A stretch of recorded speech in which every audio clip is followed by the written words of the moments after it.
प्यारे बच्चों, आज सर्वप्रथम इस ऑनलाइन क्लास में आप सभी का स्वागत है। और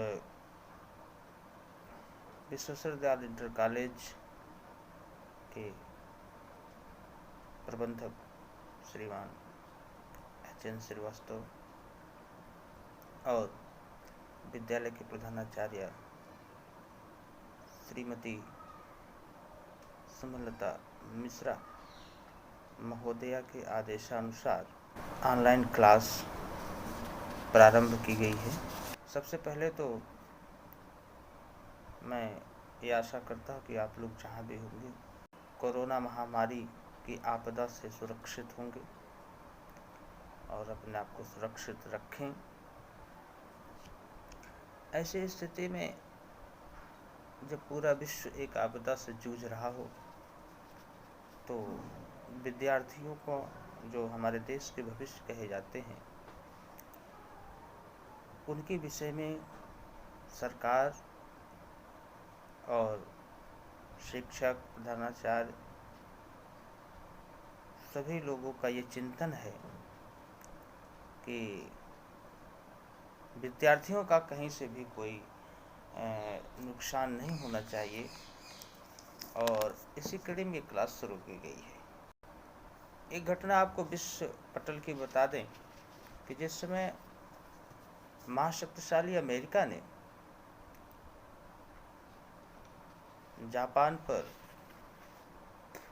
जापान के नागासाकी हिरोशिमा पर बम गिराने का कार्य किया था, तो उस समय फ्रांस के प्रधानमंत्री थे चर्चिल। उनसे पूछा गया कि आखिर क्या किया जाए, तो चर्चिल ने कहा कि अगर देश का विकास करना चाहते हो तो अपने छात्रों और अध्यापकों को बचा लो। तो ऐसी स्थिति में छात्र हित को ध्यान में रखते हुए क्लास आज से प्रारंभ होती है। सबसे पहले हम लोग कक्षा 10 के विषय में हिंदी के प्रश्न पत्र के विषय में बातचीत करेंगे। हालांकि पहले मैं एक वीडियो बना चुका हूं जिसमें हमने संधि के विषय में थोड़ा सा चर्चा किया था, महर्षि सूत्र के विषय में चर्चा किया था। और प्रारंभिक स्तर से कक्षा 10 का जो कोर्स यहाँ से हम लोग प्रारंभ करेंगे। तो प्यारे बच्चों, सबसे पहले तो आप ये जानें कि कक्षा 10 की जो परीक्षा होती है वह बोर्ड की परीक्षा होती है। विद्यार्थियों पर परीक्षा का दबाव भी होता है। तो ऐसी स्थिति में हम कठिन प्रश्नों को कैसे सरल ढंग से समझें और कैसे उसको याद करें, ये हमारी बहुत बड़ी प्राथमिकता होती है। सबसे पहले हम हिंदी के प्रश्न पत्र पर विचार करेंगे, चर्चा करेंगे। तो हिंदी का जो प्रश्न पत्र आता है उस प्रश्न पत्र के लिए कुल 70 अंक निर्धारित किए गए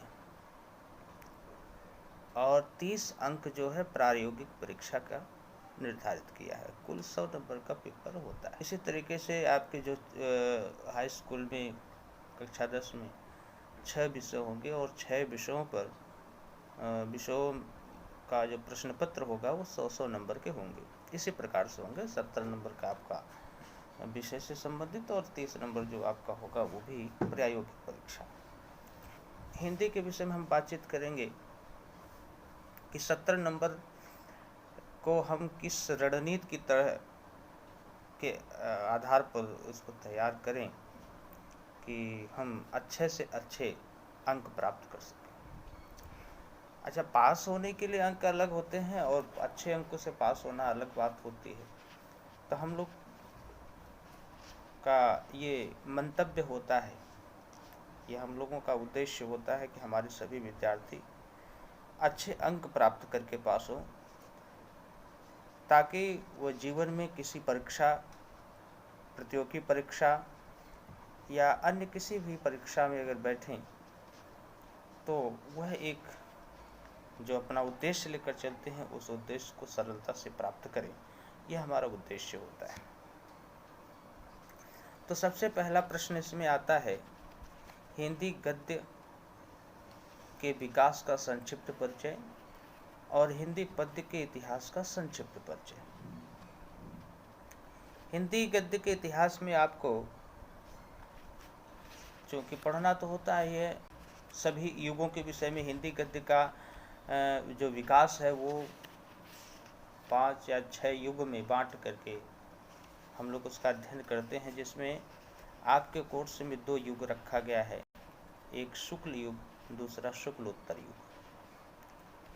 शुक्ल युग को ही हम लोग छायावादी युग कहते हैं और शुक्लोत्तर युग को हम लोग छायावादोत्तर युग कहते हैं। अब छायावादी युग क्यों कहा जाता है, छायावादोत्तर युग क्यों कहा जाता है, हम लोग इस पर विस्तार से चर्चा करेंगे।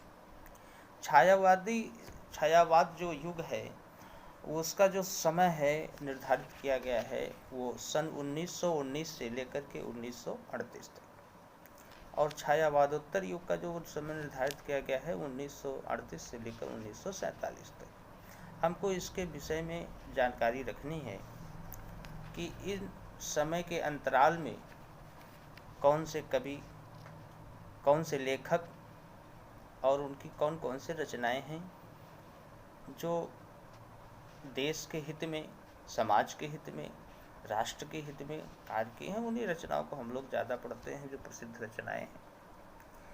दूसरा, इसी का पहले प्रश्न का ही एक दूसरा खंड है, हिंदी पद्य का इतिहास।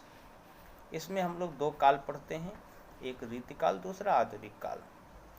रीतिकाल का जो समय निर्धारित किया गया है वो 1643 से 1868 ईस्वी तक, और आधुनिक काल का जो समय निर्धारित किया है यह 1868 से लेकर के अब तक का।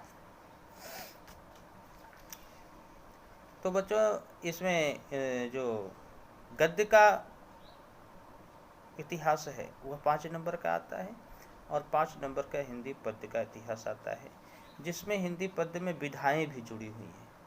विधा में जैसे काव्य की रचने की कौन कौन सी विधाएं, कविता को रचने की कौन कौन सी विधाएं हैं, और नाटक भी काव्य में आता है, खंड काव्य भी आता है। तो इस प्रकार से नाटक किसे कहते हैं, रिपोर्टाज किसे कहते हैं, संस्मरण किसे कहते हैं, निबंध किसे कहते हैं, इस प्रकार की विधाएं भी इसमें इंक्लूड की गई हैं जिसको हमको पढ़ना होता है। तो इस प्रकार से ये 5-5 10 नंबर के हिंदी गद्य और हिंदी पद्य के इतिहास से संबंधित आएगा। फिर दूसरा प्रश्न इसमें आता है, संदर्भ सहित व्याख्या। गद्य से भी संदर्भ सहित व्याख्या आती है और पद्य से भी आती है। दोनों ये जो व्याख्याएं आती हैं 6-6 नंबर की होती हैं, अर्थात गद्य का जो हम संदर्भ सहित व्याख्या लिखते हैं उसका जो अंक निर्धारित किया गया वो 6 नंबर का है, जिसमें 3 पार्ट हैं। एक तो आप संदर्भ लिखते हैं, प्रसंग, फिर रेखांकित अंश की व्याख्या करते हैं, फिर 1-2 प्रश्न नीचे तथ्यात्मक रूप से दिए होते हैं जो उसी में से हमको ढूंढ करके लिखना होता है। तो ये होता है 6 अंक, घबराने की जरूरत नहीं है। फिर है पद्य। पद्य में भी इसी प्रकार से होता है, संदर्भ, प्रसंग, व्याख्या और काव्य सौंदर्य। संदर्भ 1 नंबर का होता है और व्याख्या जो होती है वो 4 नंबर की होती है, और जो काव्य सौंदर्य होता है वो 1 नंबर का है। इस प्रकार वो 6 अंक में निर्धारित है। काव्य सौंदर्य के विषय में हम लोग आगे चर्चा करेंगे, विशद चर्चा करेंगे।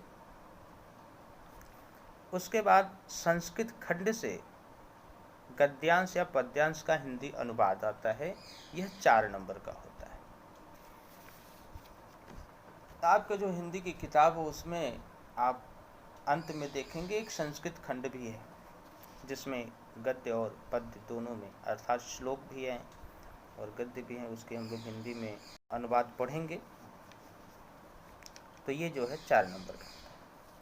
फिर 5वां प्रश्न आता है, आपके लेखक और कवि दोनों का जीवन परिचय और साहित्यिक परिचय आता है।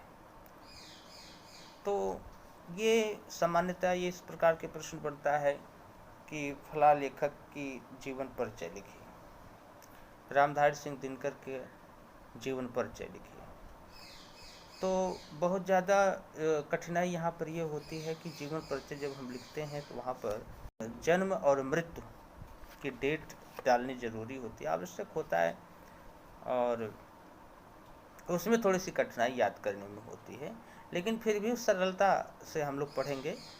और ये जो परिचय होता है 3-3 नंबर के होते हैं। लेखकों का जो परिचय होता है वो भी 3 नंबर का, कवियों का परिचय होता है वो भी 3 नंबर का। आप परिचय में आप जन्म और मृत्यु लिखेंगे, और शिक्षा दीक्षा से संबंधित चीज़ें लिखी जाती हैं। और जो महत्वपूर्ण एक चीज़ लिखी जाती है कि लेखक या कवि के जीवन में कौन सी ऐसी महत्वपूर्ण घटना है जो उसके जीवन को प्रभावित किया, उस घटना का हमको जिक्र करना आवश्यक हो जाता है। ये ले दे करके आपका जीवन परिचय हो जाता है। और उसी में एक और जुड़ जाता है साहित्यिक परिचय। तो कभी कभी इस प्रकार से प्रश्न आता है कि फला लेखक के जीवन परिचय देते हुए साहित्यिक परिचय लिखिए, या कवि की जीवन परिचय देते हुए साहित्यिक परिचय। साहित्यिक परिचय कुछ नहीं होता है, वो कौन कौन सी किताबें लिखे हैं, कौन कौन सी उनकी रचनाएं महत्वपूर्ण है, उसके विषय में हम लोग लिखते हैं साहित्यिक परिचय में। या उनका जो साहित्यिक जीवन है कब से स्टार्ट होता है, वो हाई स्कूल में पढ़ रहे थे तब से, या स्नातक कर रहे थे तब से, या स्नातक कर रहे थे तब से, जहाँ से उनका साहित्यिक जीवन शुरू होता है वहाँ से लेकर के उनकी रचनाओं के विषय में लिखना होता है। इस पे भी हम लोग विशद चर्चा करेंगे। फिर एक प्रश्न आता है आपका प्रश्न नंबर 6, जिसमें 2 पार्ट होते हैं। एक पहला पार्ट होता है कंठस्थ किया हुआ एक श्लोक। तो श्लोक हमको कंठस्थ तो करना ही है, लेकिन ध्यान देने की बात यह होती है कि अगर आपके कंठस्थ किया हुआ श्लोक उस प्रश्न पत्र में आ जाता है, उस उत्तर को अमान्य घोषित कर दिया जाता है, अर्थात उस पर आपको अंक नहीं मिलते हैं। इसलिए हम लोगों का उद्देश्य होगा कि हम लोग कम से कम 5 श्लोक का वाचन जरूर करें, 5 श्लोक जरूर याद कर लें। इसी प्रकार प्रश्न नंबर 6 का दूसरा खंड आता है जो संस्कृत लघुत्तरीय प्रश्न होते हैं। 2 प्रश्न इसमें आते हैं और यह 2 नंबर का होता है, और जो श्लोक आप लिखते हैं वो भी 2 नंबर का होता है। तो इसमें प्रश्न में 4 प्रश्न आते हैं, और उस 4 प्रश्न में आपको 2 प्रश्न करने होते हैं, और आपको 2 नंबर आराम से मिल जाते हैं। तो वो बहुत कठिन नहीं होता है, वो हम लोग पढ़ेंगे। फिर है काव्य सौंदर्य। काव्य सौंदर्य के विषय में हम लोग अभी पीछे पढ़े कि जब पद्य का जब व्याख्या लिखनी होती है तो वहाँ काव्य सौंदर्य की बातचीत करते हैं या लिखना पड़ता है। तो काव्य सौंदर्य एक आपके कोर्स में जुड़ा हुआ है, जिसमें उसका पहला जो खंड है वो रस है। रस में 2 रस आपको पढ़ने हैं, एक हास्य रस और दूसरा करुण रस। तो हास्य रस में हमको क्या पढ़ना है और करुण रस में क्या पढ़ना है, दोनों की परिभाषा, उदाहरण और पहचान। अर्थात पहले हम परिभाषा देंगे, उसके बाद हम उदाहरण लिखेंगे, उसके बाद उसकी हम पहचान लिखेंगे। लक्षण कैसे हमने पहचाना कि ये करुण रस है या यह हास्य रस है। तो यहाँ 2 प्रकार से प्रश्न बनता है। यहाँ या तो आपको इस तरह पूछ देगा कि हास्य रस की परिभाषा देते हुए उसका उदाहरण लिखिए, या दूसरा एक प्रकार का प्रश्न बनता है कि निम्नलिखित पंक्तियों में कौन सा रस है, लक्षण सहित विवेचना कीजिए। इस प्रकार से प्रश्न आते हैं। तो ये आपका हो जाता है जो हास्य और करुण रस है, ये दोनों में से एक ही रस आएगा, चाहे हास्य आएगा चाहे करुण आएगा, या अथवा करके दोनों आता है, तो एक आपको करना होता है। तो ये 2 नंबर का होता है। फिर अलंकार में आते हैं, इसी का दूसरा पार्ट है।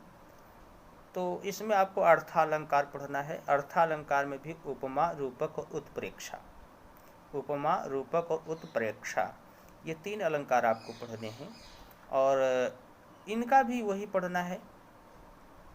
उपमा अलंकार की परिभाषा या रूपक अलंकार की परिभाषा या उत्प्रेक्षा अलंकार की परिभाषा और इनके उदाहरण, ये भी 2 नंबर के हैं और तीनों में से तीनों नहीं करना होता, तीनों आते हैं, 2 आएंगे आपके प्रश्न पत्र में अथवा करके रहेंगे, 1 करना होता, 2 नंबर का होता है।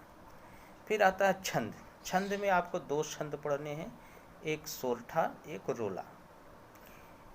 इनके भी लक्षण, उदाहरण और पहचान, कैसे हम पहचानेंगे कि ये रोला छंद है या कैसे ये पहचानेंगे ये सोरठा छंद है, और इसके लक्षण क्या है और उदाहरण, तो इसके विषय में हम लोग विशद रूप से पढ़ेंगे।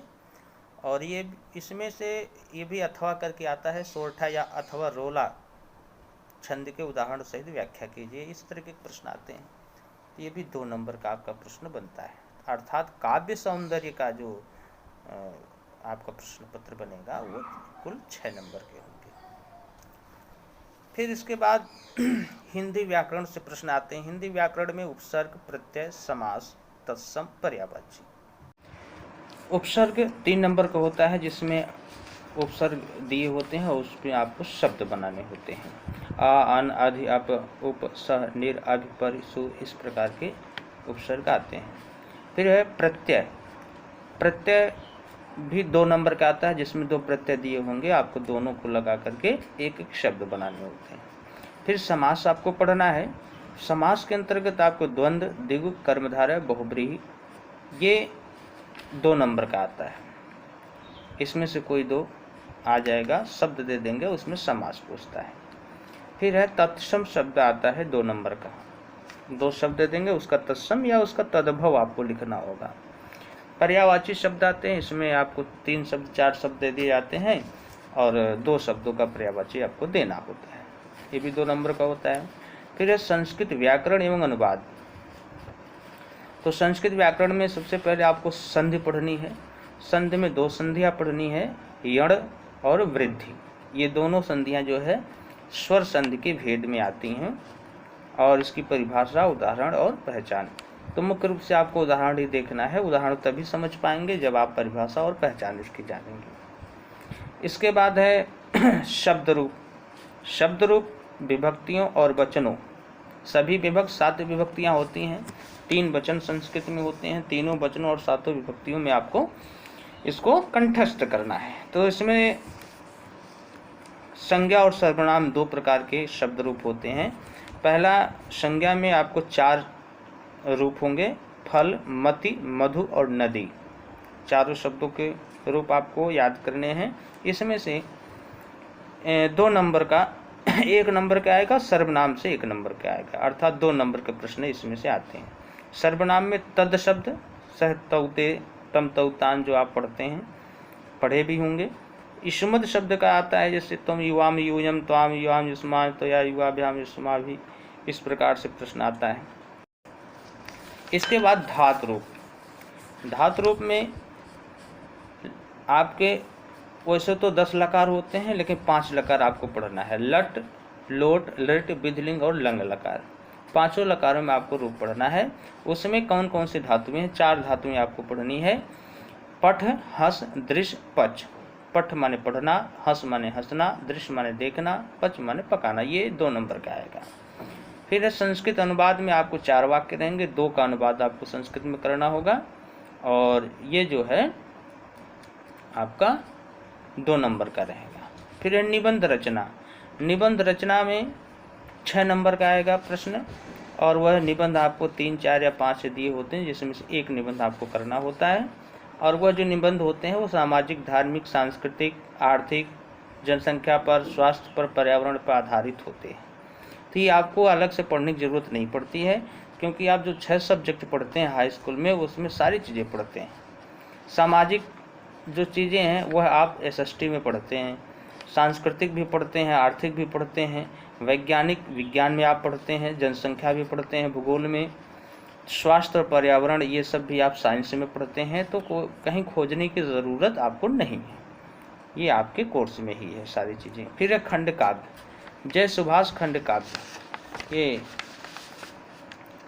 7 अंक का खंड काव्य है और इसको आपको पढ़ना है। इसमें से प्रश्न आता है, कभी कभी सारांश लिखने के लिए आता है या किसी सर का सारांश पूछ देता है या कभी कभी सुभाष चंद्र बोस का चरित्र चित्रण पूछ देता है। तो ये आपका प्रश्न पत्र हो गया। तो इसमें आप देखेंगे हिंदी व्याकरण, संस्कृत व्याकरण, काव्य सौंदर्य और संस्कृत के 2 प्रश्न मिला करके आपका सब 30 नंबर जा रहा है। अर्थात व्याकरण जो आप पढ़ेंगे वो 30 नंबर में जाएगा 70 में। अब बाकी जो प्रश्न है वो आपको करना ही है। तो अगर आप अध्ययन करेंगे, अनवरत अध्ययनशील रहेंगे, तो आशा ही नहीं मुझे पूर्ण विश्वास है कि आप अच्छे अंकों से पास होंगे। और इसी के साथ हम लोग आगे जो चर्चा करेंगे वह अगले वीडियो में करेंगे। नमस्कार।